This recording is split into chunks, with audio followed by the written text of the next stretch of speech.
ಪ್ರೀತಿ ಸ್ವರೂಪನಾದ ಯೇಸುವಿನ ಮಧುರವಾದ ನಾಮದಲ್ಲಿ ಈ ವಿಡಿಯೋ ನೋಡುತ್ತಾ ಇರುವಂಥ ನಿಮ್ಮೆಲ್ಲರನ್ನ ವಂದಿಸುತ್ತೇನೆ. ಈ ವಿಡಿಯೋದಲ್ಲಿ ಪ್ರಾರ್ಥಿಸುವುದು ಹೇಗೆ ಎಂಬ ಅಂಶವನ್ನು ಮುಂದುವರಿಸಿ ಭಾಗ 6ಕ್ಕೆ ನಾವು ಬಂದಿದ್ದೇವೆ. ಈ ವಿಡಿಯೋದಲ್ಲಿ ಬಿಡದೆ ಪ್ರಾರ್ಥಿಸುವುದು ಎಂಬ ಅಂಶವನ್ನು ನಾವು ನೋಡ್ತಾ ಇದ್ದೇವೆ. ಒಬ್ಬ ಮನುಷ್ಯನು ಇನ್ನೊಬ್ಬ ಮನುಷ್ಯನಿಗೆ ಎಷ್ಟು ಸಾರಿ ಪ್ರಾರ್ಥಿಸಬೇಕು ಎಂಬ ಪ್ರಶ್ನೆ ಕೇಳಿದ್ರೆ ನೀವೇನು ಉತ್ತರ ಕೊಡ್ತೀರಾ? ನೀವೇನಾದರೂ ಯಾರಿಗಾದರೂ ಬಿಡದೆ ಪ್ರಾರ್ಥಿಸಿದ್ದೀರಾ? ನಿಮ್ಮ ಸ್ನೇಹಿತರಿಗಾಗಿ, ಮಕ್ಕಳಿಗಾಗಿ, ಯಜಮಾನರಿಗಾಗಿ, ಯಾರಿಗೇ ಆಗಿರಲಿ ಬಿಡದೆ ಪ್ರಾರ್ಥಿಸಿದ್ದೀರಾ? ಸತ್ಯವೇದದಲ್ಲಿ ಒಬ್ಬ ಮನುಷ್ಯನು ಇನ್ನೊಬ್ಬರಿಗಾಗಿ ಬಿಡದೆ ಪ್ರಾರ್ಥಿಸಿದ್ರು ಅಂತ ನಾವು ನೋಡ್ತೇವೆ. ಯಾರು ಅಂತ ತಾನೇ ಕೇಳ್ತಾ ಇದ್ದೀರಾ? ಬನ್ನಿ ನೋಡೋಣ. ಸಾರಿಬಾತ್ ಎಂಬ ಒಂದು ಹಳ್ಳಿ. ಅಲ್ಲಿ ಬರಗಾಲ ತುಂಬಾ ಇತ್ತು.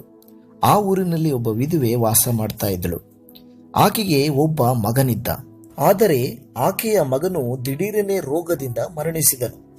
ಒಡನೆಯ ಸ್ತ್ರೀ ಕಣ್ಣೀರಿನಿಂದ ದುಃಖದಿಂದ ಎಲಿಯನ ಹತ್ತಿರ ಹೋಗಿ ತನ್ನ ಮಗನು ಮರಣಿಸಿದ್ದನ್ನ ಹೇಳಿದಳು. ಆಗಲೇ ಎಲಿಯನು ಹೊರಟು ಆ ಮಗನಿಗಾಗಿ ಪ್ರಾರ್ಥಿಸಲಿಕ್ಕೆ ಪ್ರಾರಂಭಿಸುತ್ತಾರೆ. ಎಲಿಯನು ಪ್ರಾರ್ಥಿಸಲು ಪ್ರಾರಂಭಿಸಿ ಕರ್ತನನ್ನ ಕೂಗಿ ಕರೆದು ಆ ಮಗುವಿನ ಮೇಲೆ 3 ಬಾರಿ ಬೋರ್ಲು ಬಿದ್ದು, ದೇವರಾಗಿರುವ ಕರ್ತನೇ, ಈ ಮಗುವಿನ ಆತ್ಮ ಮರಳಿ ಈ ಮಗನನ್ನು ಬಂದು ಸೇರಲಿ ಎಂದು ಕರ್ತನನ್ನು ನೋಡಿ ಬಿನ್ನಹ ಮಾಡಿದನು. ಇಲ್ಲಿ ಯಾಕೆ ಏಲಿಯು 3 ಸಾರಿ ಬೋರ್ಲು ಬಿದ್ದು ಪ್ರಾರ್ಥಿಸುತ್ತಾರೆಂದು ನಿಮ್ಮ ಪ್ರಶ್ನೆ ಬಂದಿರಬಹುದು. ಎಲಿಯ ಮೊದಲ ಸಾರಿ ಬೋರ್ಲು ಬಿದ್ದು ಪ್ರಾರ್ಥಿಸುತ್ತಾರೆ, ದೇವರು ಉತ್ತರ ಕೊಡಲಿಲ್ಲ. 2ನೇ ಸಾರಿ ಬೋರ್ಲು ಬಿದ್ದು ಪ್ರಾರ್ಥಿಸುತ್ತಾರೆ, ಉತ್ತರ ಸಿಗಲಿಲ್ಲ. 3ನೇ ಸಾರಿ ಬೋರ್ಲು ಬಿದ್ದು ಪ್ರಾರ್ಥಿಸುವಾಗ ದೇವರು ಉತ್ತರಿಸುತ್ತಾರೆ. ಒಂದು ವೇಳೆ 3ನೇ ಸಾರಿ ಉತ್ತರ ಸಿಗಲಿಲ್ಲ ಅಂತ ಹೇಳಿದ್ರು 4ನೇ ಸಾರಿ ಅವರು ಬೋರ್ಲು ಬಿದ್ದು ಪ್ರಾರ್ಥಿಸ್ತಾ ಇದ್ರು. 4 ಅಲ್ಲ, 5 ಅಲ್ಲ, 6 ಅಲ್ಲ, ಅವರು ಉತ್ತರ ಸಿಕ್ಕುವ ತನಕ ಅವರು ಪ್ರಾರ್ಥಿಸ್ತಾ ಇದ್ರು. ಬಿಡದೆ ಪ್ರಾರ್ಥಿಸುವ ನಂಬಿಕೆಯನ್ನ ನೋಡಿದ ದೇವರು ಎಲಿಯನ ಪ್ರಾರ್ಥನೆಯನ್ನ ಕೇಳಿ ಆ ಮಗನನ್ನ ಆತ್ಮ ತಿರುಗಿ ಬರುವಂತೆ ಮಾಡಿ ಆ ಮಗುವನ್ನ ಬದುಕಿಸುವಂತೆ ದೇವರು ಮಾಡಿದನು. ನಾವು ಸಹ ಯಾರಾದರೂ ಮರಣಕರ ವ್ಯಾಧಿಯಲ್ಲಿರಲಿ, ಮರಣಕ್ಕೆ ದಾರಿ ಮಾಡುವ ಪಾಪದಲ್ಲಿರಲಿ, ಅವರಿಗಾಗಿ ನಾವು 1 ಸಾರಿ ಅಲ್ಲ, 2 ಸಾರಿ ಅಲ್ಲ, 3 ಸಾರಿ ಅಲ್ಲ, ನಮ್ಮ ಪ್ರಾರ್ಥನೆಗಳು ಕೇಳಲ್ಪಡುವ ತನಕ ಬಿಟ್ಟು ಬಿಡದೆ ಪ್ರಾರ್ಥಿಸಿದರೆ, ಆ ರೀತಿ ಬಿಡದೆ ಪ್ರಾರ್ಥಿಸುವಂತ ಪ್ರಾರ್ಥನೆಯನ್ನ ಏಲಿಯ ಶಬ್ದವನ್ನ ಕೇಳಿದ ಅದೇ ದೇವರು ಈ ದಿನವೂ ನಮಗೆ ಉತ್ತರಿಸಲಿಕ್ಕೆ ಆತನು ಶಕ್ತನಾಗಿದ್ದಾನೆ. ನಾವು ಪ್ರಾರ್ಥಿಸುವಂತ ವ್ಯಕ್ತಿಗಳಿಗೆ ಬಿಡುಗಡೆಯನ್ನ ಖಂಡಿತವಾಗಿ ಕೊಟ್ಟೇ ಕೊಡುತ್ತಾನೆ. ಉತ್ತರ ಸಿಗುವ ಪ್ರಾರ್ಥನೆಯು ಬಹಳ ಪ್ರಾಮುಖ್ಯ.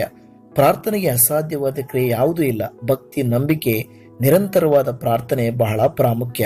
ದೇವರ ವಾಕ್ಯ ಹೇಳುತ್ತದೆ, ನಂಬಿದರೆ ದೇವರ ಮಹಿಮೆಯನ್ನ ಕಾಣುವಿ ಅಂತ ಹೇಳುತ್ತದೆ. ಹೌದು, ನಂಬಿದರೆ ಪ್ರಾರ್ಥಿಸಿದರೆ ಸಾಧ್ಯ ಉಂಟು. ಆಕಾಶವು ಭೂಮಿಯನ್ನು ಉಂಟು ಮಾಡಿದ ಕರ್ತನ ಬಾಯಿಂದಲೇ ನನ್ನ ಸಹಾಯವು ಬರುತ್ತದೆ ಎಂಬುದಾಗಿ ದೇವರ ವಾಕ್ಯವು ಹೇಳುತ್ತದೆ.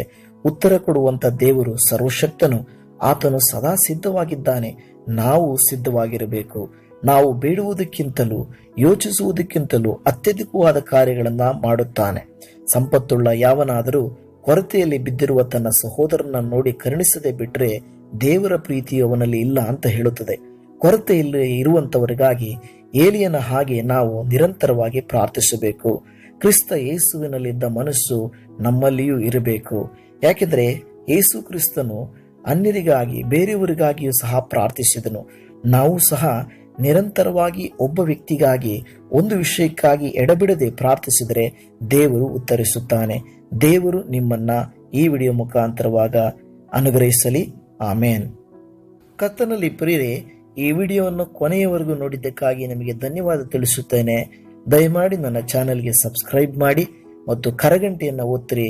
ಈ ರೀತಿಯಾದ ವಿಡಿಯೋಗಳು ನಿಮಗೆ ನೇರವಾಗಿ ಸಿಗಲಿಕ್ಕೆ ಸಾಧ್ಯವಾಗುತ್ತದೆ. ದೇವರು ನಿಮ್ಮನ್ನ ಹೇರಳವಾಗಿ ಅನುಗ್ರಹಿಸಲಿ. ಆಮೇನ್.